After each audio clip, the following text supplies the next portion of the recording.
Fala, turma, segundo ano médio, tudo bom com vocês? Como é que vocês estão? Tudo certinho?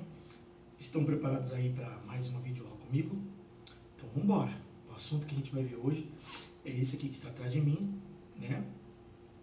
Um assunto, gente, bem interessante, que fala aí sobre independências, e nós vamos ver aí o processo de emancipação, a independência na América Espanhola. Vamos entender aí como aqui, a gente sempre fala de independência do Brasil, vamos aí entender como foi esse processo que deu na independência de toda a América Espanhola, tá? Gente, eu vou separar essa videoaula em duas partes, tá bom? Vamos falar aqui, eu vou dar uma ênfase maior para a independência, o processo, como aconteceu todo o processo de independência, até a independência do Haiti, porque a gente sabe que o aparelho ele suporta ali até no máximo 25 minutos, às vezes eu consigo chegar até 30 quando o aparelho não está muito cheio. Então assim, eu vou aí até um pouquinho ali depois da independência do Haiti, ou então até o Haiti. Depois eu paro, a gente continua na segunda parte, vendo as demais processos de emancipação. Vamos comigo então? Chega de falar, né, professor Rafael? Vamos voltar então, vamos voltar ao passado e vamos entender como se deu todo esse processo de emancipação da América Espanhola. Vamos lá, me acompanha aí então.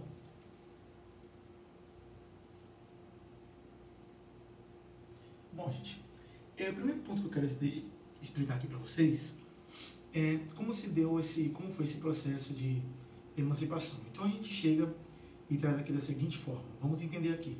Veja, a sociedade na América, lembrando que eram governadas diferente do que acontecia no Brasil.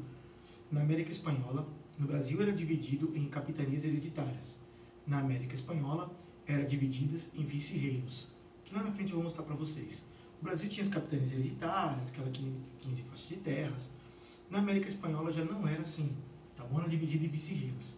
Então eu fiz uma pirâmide aqui, montei uma pirâmide no slide, para a gente poder entender como era organizada essa sociedade. Vamos lá, vamos dar uma olhada aqui. Você está vendo que aqui em cima existiam os chapetones, estavam no topo da pirâmide. Quem eram os chapetones? Esses chapetones eram espanhóis que viviam na América Espanhola. Ou seja, esses chapetones, eles governavam de acordo com os interesses da América Espanhola, tá bom? Ou da Espanha. Lembrando que a América Espanhola é a colônia da Espanha, obviamente. Então, ou seja, existiam os chapetones. Esses chapetones aí eram aqueles que tinham os altos cargos públicos. Na verdade, eram aqueles que, de certa forma, aí, como se fosse um auxiliavam os vices-reis, né? Então, ou seja, existiam os chapetones, que eram espanhóis, que viviam aqui na América Espanhola. Abaixo deles era uma elite, abaixo deles vinha uma outra elite, que era a elite crioula. Quem eram os crioulos? Esses crioulos, eles eram filhos de espanhóis nascidos na América, ou seja, eles eram descendentes dos espanhóis, que eram chamados de crioulos. Também eram pessoas ricas, proprietários de terras, tá bom? Grandes comerciantes, muitas vezes, e aí gozava de um privilégio em detrimento das outras classes sociais. Depois vinham os mestiços, que aqui estão, eram artesãos, comerciantes, pequenos comerciantes e assalariados. Então você pode ver que vem aumentando a pirâmide. E na última escala vinha aqui, como você pode observar, os índios e negros, né, que estavam aí, não tinham praticamente privilégios nenhum. Então, ou seja, eu estou fazendo assim por causa da poeira, tá bom? Estou com alergia a alguma coisa, foi a camisa que eu coloquei, alguma coisa, então por isso que eu estou puxando, por causa da poeira. Então, ou seja, chapetones, crioulos, mestiços, índios e negros. Era dessa forma aqui que estava dividida a sociedade em toda a América Espanhola, tá? Então, eu coloquei aqui, ó, fatores da emancipação. Monopólio comercial da metrópole, desigualdade de direito entre os crioulos e chapetones, enfraquecimento da Espanha pelas guerras napoleônicas. Gente, veja bem, o primeiro aqui, o monopólio comercial, eu vou explicar no próximo slide, que eu montei um esqueminha para a gente poder entender melhor. Então eu montei esse esquema, no nosso próximo slide a gente explora bem, tá bom? Eu explico com mais porque eu montei um esquema falando sobre isso aqui. Mas a desigualdade entre crioulos e chapetones, né, porque quem tinha mais direitos políticos eram os chapetones em detrimento dos crioulos. A gente vem aqui o enfraquecimento da Espanha pelas guerras napoleônicas. Veja bem, gente, eu vou continuar aqui. Veja bem, como assim enfraquecimento? Haja vista que nós estamos no período, aí no século XIX, início do século XIX, ali a gente vê que Napoleão Bonaparte, como nós estudamos ali o Império Napoleônico, ele vinha aí dominando, a Espanha ela chegou a ser dominada por Napoleão Bonaparte, e hoje ele colocou o seu irmão, Dom José, para tomar conta. Então, se a própria Espanha, que era uma metrópole, ela não estava conseguindo se libertar das mãos dos franceses, se a própria metrópole estava presa, como é que ela vai manter preso os seus domínios? Então ficava mais difícil. Um país que estava sob os auspícios de outro, a França estava sob o controle, de certa forma, a Espanha estava sob o controle da França, como é que eles podiam manter controlados os seus domínios? Então, ou seja, esse momento de guerras napoleônicas, ali no século XIX, início do século XIX, contribuiu muito para que as colônias da América Espanhola conseguissem sua emancipação. Lembre-se sempre de uma coisa, pessoal. Todo esse processo de independência, esse processo de luta, ele sempre tem que achar um momento oportuno. E o momento oportuno era justamente esse. Já tinha acontecido a independência dos Estados Unidos, né? No final do século XVIII, ali, né, em 1776, 4 de julho de 1776, no final do século XVIII, a independência dos Estados Unidos, que consequentemente influenciou todos os países da América também a conseguir sua independência. Influenciou em muito. Então, ou seja, já tinha acontecido a independência dos Estados Unidos, já tinha as ideias revolucionárias da Revolução Francesa, e agora a Espanha estava sob os auspícios de Napoleão Bonaparte, da França. Então, ou seja, tudo isso contribuiu em muito, além das insatisfações locais, existia todo um cenário internacional que contribuía para que os países da América Espanhola conseguissem a sua libertação, conseguissem a sua emancipação, conseguissem a sua independência. Então, como eu já falei, existiam os fatores externos, existiam algumas insatisfações internamente também dentro de cada país ali, de cada região da América Espanhola. Então, as guerras napoleônicas, a Espanha ficou mais fraca, porque ela estava dominada pela França. E os colonos espanhóis não viam momento mais propício. Tá bom? Deu para entender aí, gente? Deu, né? Deu para entender essa partezinha aí. Então, vamos lá. Vamos prosseguir comigo aqui. Aqui, gente, a manutenção do pacto colonial pela metrópole deixava a classe dominante colonial insatisfeita, que era produtora e tinha interesse na liberdade de comércio. Veja bem, gente. Aqui, obviamente, eu coloquei, dá para você ver, eu escolhi um mapa. A gente pode ver que todos os países aqui conseguiram sua independência no século XIX, com exceção do Panamá, que foi aqui em 1902, século XX.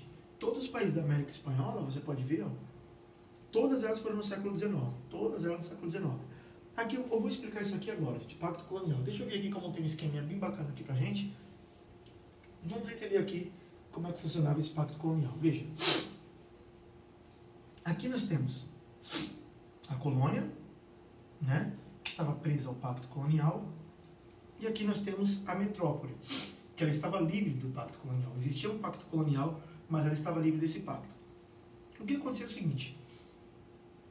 A colônia, ou seja, os países na América Espanhola, forneciam para a metrópole a matéria-prima com preços baixos, veja que eu coloquei aqui a setinha abaixo, com preços baixos, e em contrapartida a metrópole vendia para a colônia produtos manufaturados com preços altos. Então, ou seja, essa matéria-prima que ela ia para a metrópole, por exemplo, como assim matéria-prima? Vamos dar um exemplo, o couro ia para a metrópole, e esse couro era transformado em sapatos, por exemplo, estou falando em tese, e vendia-se para a colônia com produtos manufaturados com preços até altos.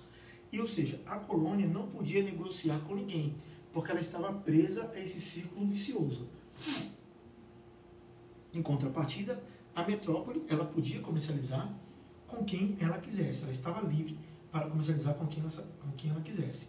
Ou seja, e as elites, o que eu coloquei no slide anterior, as elites crioulas, eles estavam insatisfeitos, eles queriam negociar, fazer um intercâmbio com outros países também, mas eles estavam presos a esse pacto colonial, o que dificultava em muito o enriquecimento dos colonos espanhóis, dos crioulos, dificultava muito, porque ele queria negociar com outros países, queriam novos produtos, mas eles não podiam, porque estavam presos a esse pacto colonial, sendo que, uma vez a Espanha agora, sob os auspícios da França, do corso Napoleão Bonaparte, era um momento oportuno para que esses países, essas regiões, essas colônias, conseguissem aí a sua emancipação e a sua independência de uma vez por todas contra o Império Espanhol.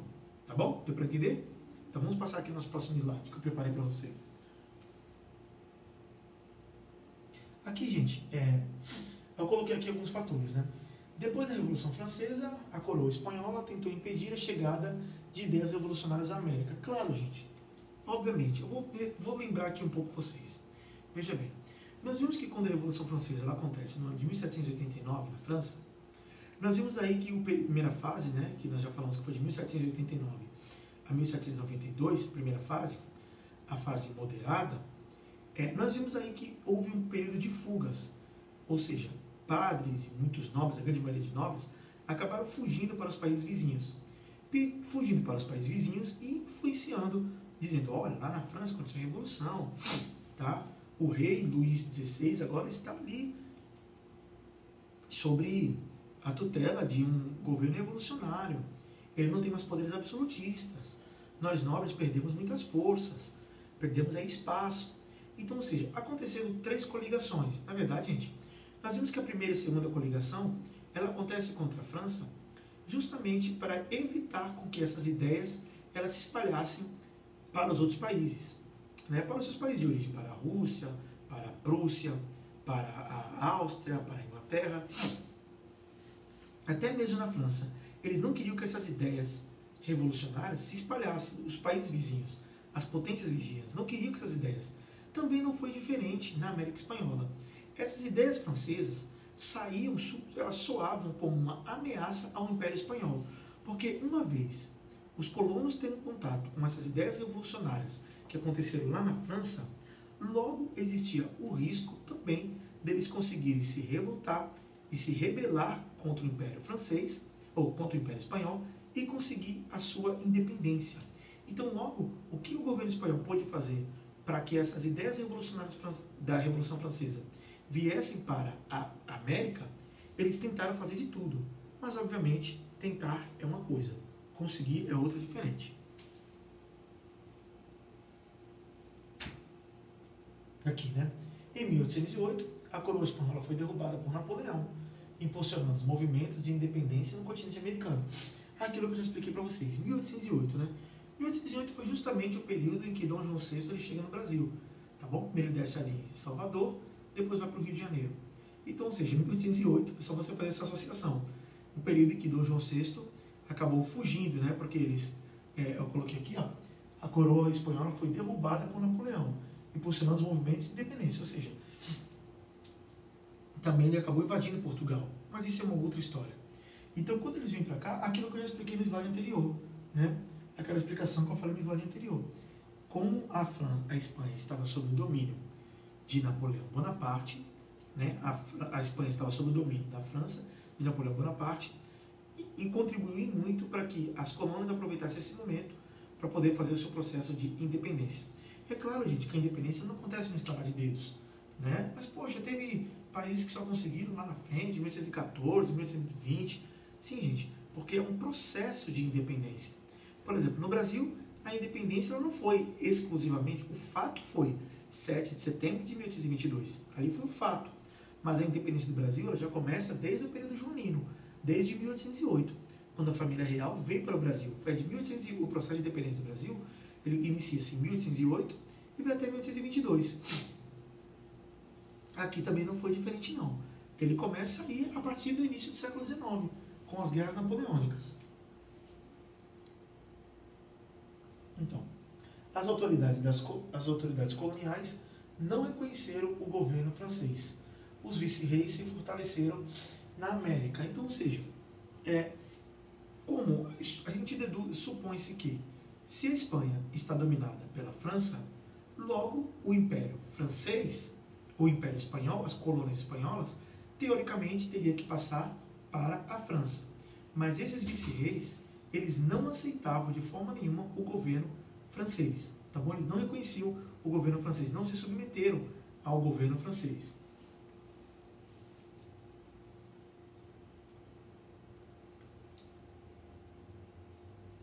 Eita, o professor Rafael colocou como é que se chama? Uma tecnologia nova aí. Então, veja bem, a derrocada do Império Espanhol. Aí, veja, as tropas francesas, elas foram expulsas ali em 1813 da Espanha. Mas desde 1810 já tinha acontecido alguns movimentos de independência. Aonde? Aqui, onde eu coloquei para vocês, ó. Em Buenos Aires, em Caracas, Buenos Aires, Bogotá e em Santiago, né?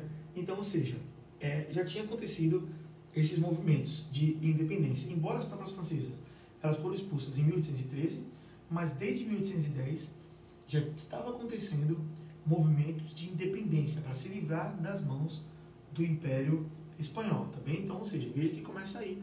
Aqui eu separei aqui para vocês, né?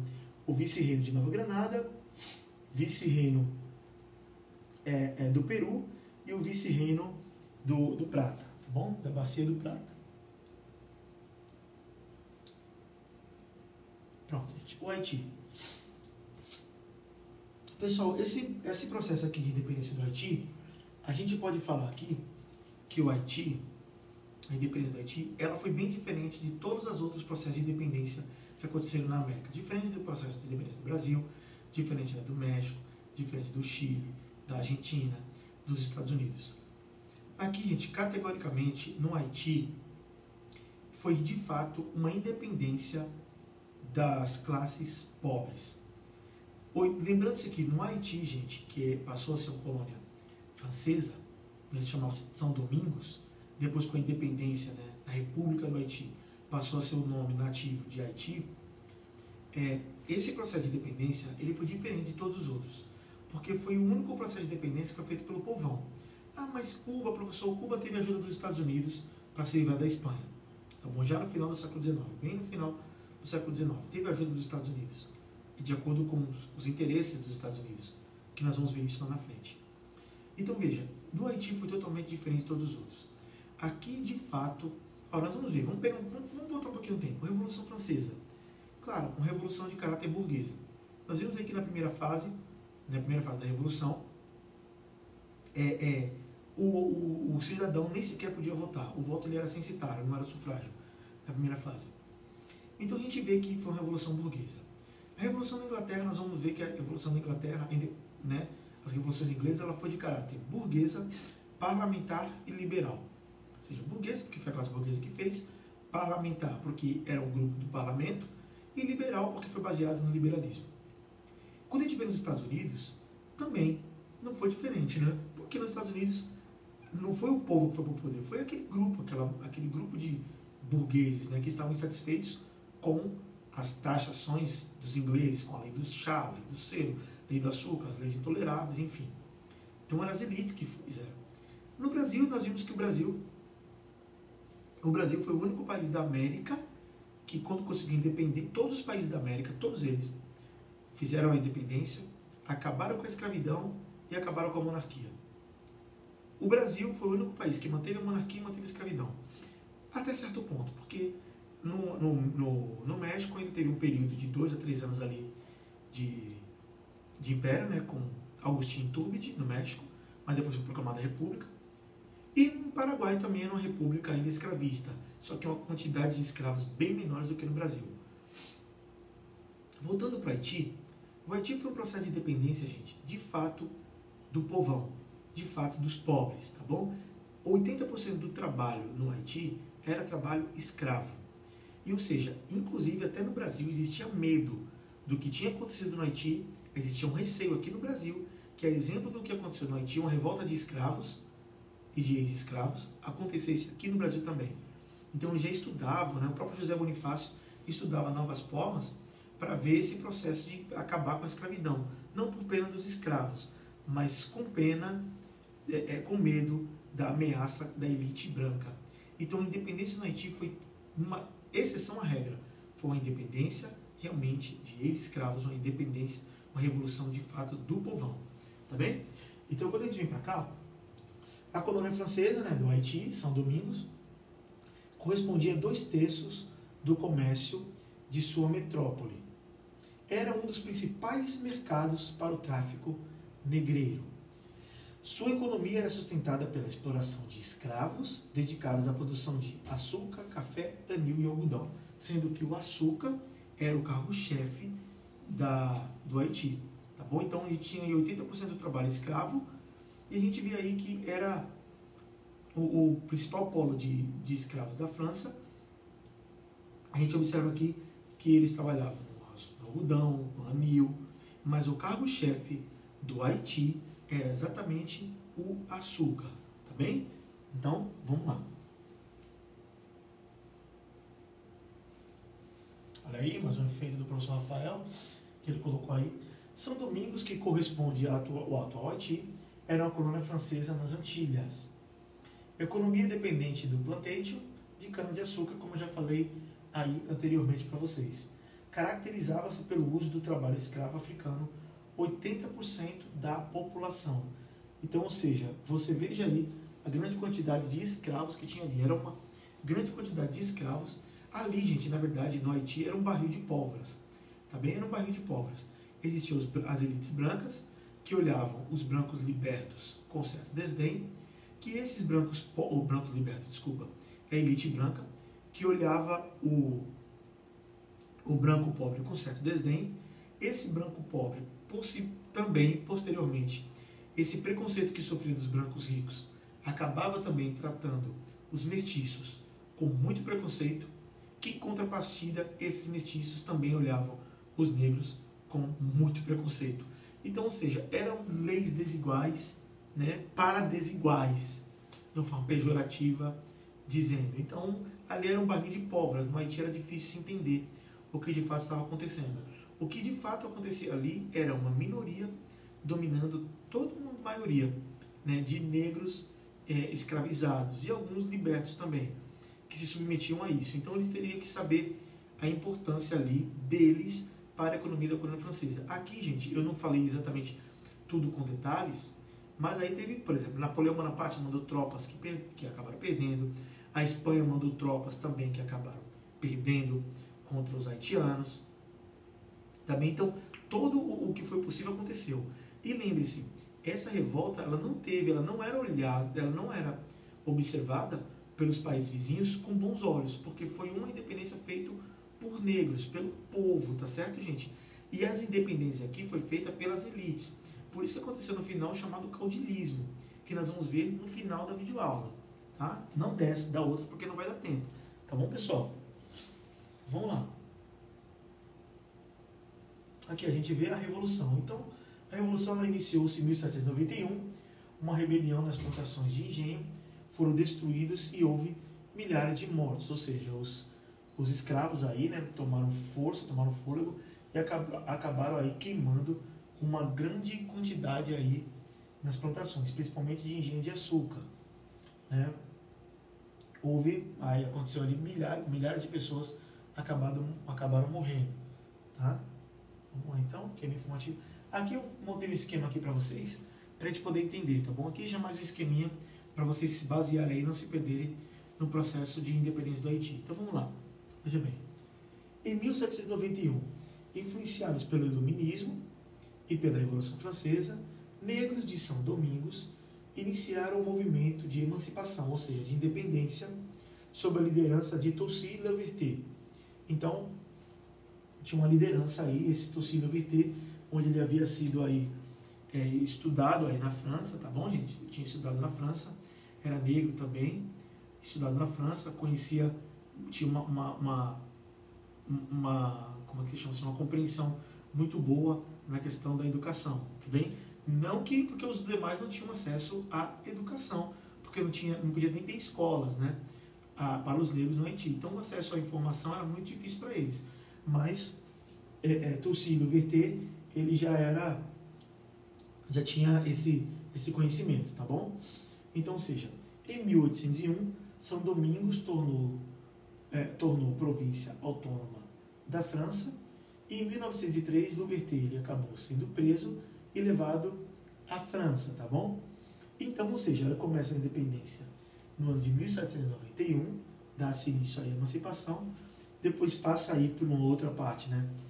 Em 1801, depois passa ali em 1803, quando Louverture acaba sendo preso e levado à França, tá bom? Quando chega em 1804, escravos libertos, liderados por Jean-Jacques Dessalines, proclamaram a República do Haiti. Então, 1804 foi o processo de emancipação. Então, você pode ver que leva algum tempo, de 1791, né, 1791 até 1804 é o período aí que corresponde à independência do Haiti, o processo, todo aquele processo de emancipação do Haiti. Bom, gente, eu vejo que ainda dá tempo da gente prosseguir, tá certo? A gente pode ver aí, então, a independência no México, tá? Vamos ver a independência no México, então. Pronto, o México. Aqui eu coloco a imagem do padre Miguel Hidalgo. Aqui, gente, então, a primeira tentativa de independência no México ocorreu em 1810, com a participação de camponeses, indígenas e mestiços. O líder era esse aqui que você está vendo, o padre Miguel Hidalgo. Quais eram as suas ideias?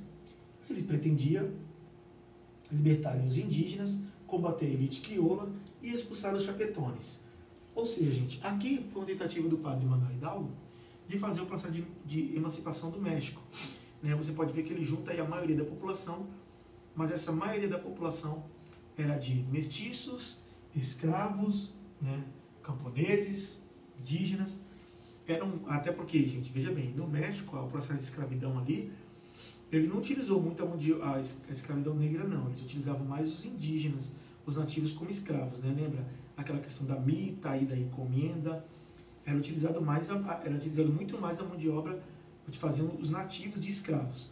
Diferente do Brasil, que também os índios também foram escravizados, né? Durante muitos, muitos anos, mas eles preferiram a mão de obra escrava porque era africana, porque era algo extremamente lucrativo, vantajoso, era muito mais vantajoso para, no Brasil, trazer escravos da África, né, para trabalhar aqui, porque eles lucravam muito mais com isso. Então, ou seja, desculpa, gente, porque minha nariz está coçando muito, tenho alergia. Então, ou seja, aqui realmente o padre Miguel Hidalgo, ele tenta fazer uma independência muito mais com o povão, mas as elites crioulas não apoiam, até porque existia divergência aqui, ó. Pretendia libertar os indígenas, combater a elite crioula e expulsar os chapetones, porque os próprios crioulos também eles exploravam essa mão de obra indígena, né, e de mestiços, exploravam bastante isso. Então, expulsar os chapetones. Os chapetones eles eram espanhóis. Essa era a ideia central do padre Miguel Hidalgo, mas obviamente, lamentavelmente, não deu certo. E depois que ele é fuzilado, nós vamos ver um outro aqui, que é o padre José Maria Morelos, tá bom, gente? Então, o padre, depois do padre Miguel Hidalgo ser executado em 1811, né? A gente vê aqui mais um dos pontos que ele gostaria de fazer, o que ele propunha, o fim da escravidão e a distribuição de terras para os nativos. O movimento foi derrotado e o padre Hidalgo executado em 1811. O padre José Maria Morelos deu continuidade até 1815, mas foi derrotado e acabou sendo aí fuzilado, tá bem? Então, tanto o padre Miguel Hidalgo como o padre José Maria Morelos, as suas tentativas, infelizmente, acabaram sendo frustradas e a elite crioula é quem vai levar essa daí, tá bom? Vamos ver aqui, então. A gente vê, ó, o descontentamento das elites com relação à metrópole levou a um novo movimento liderado pelo general Agustín Iturbide. Veja bem, a descontentamento das elites com relação à metrópole, que isso já tinha explicado para vocês lá atrás. Então, essas elites, né, que aproveitaram-se da situação que já não tinha mais os indígenas, já não tinha mais os mestiços para lutar, que eles já tinham sido derrotados, né, aproveitando também a fragilidade do governo espanhol, aproveitando que a população, aqueles que estavam lutando com o padre Miguel Hidalgo, o padre José Maria Morelos, já estavam fora de questão, já tinham sido derrotados, só sobrou as elites lutarem pela emancipação. Então, ou seja, aproveitando a fraqueza da metrópole, né, e aproveitando aí a derrota do povão, né, dos mestiços, dos índios, né, ou seja, da população mais pobre, mais carente. Aproveitando essas duas fragilidades, eles fazem uma nova revolta e considera aí o general Agustín Iturbide, né? Acabou em 1821 tornando-se imperador com o nome de Agostinho I. Porém, né, colocou-se como imperador. Porém, em 1823, ele foi derrubado e foi instalada uma república e ele foi fuzilado em 1824. Então, um período aí de coroa, né, de monarquia, de império no México durou somente de 1821 até 1823 e foi instalada aí finalmente uma república ali no México, tá bom, gente? Então você pode ver que a briga ali, as elites, é sempre tentando evitar com que o povão chegasse ao poder. E essas elites, né, que depois, posteriormente, formou-se aí o caudilismo, que nós vamos ver na próxima videoaula, foi o que ficou em questão.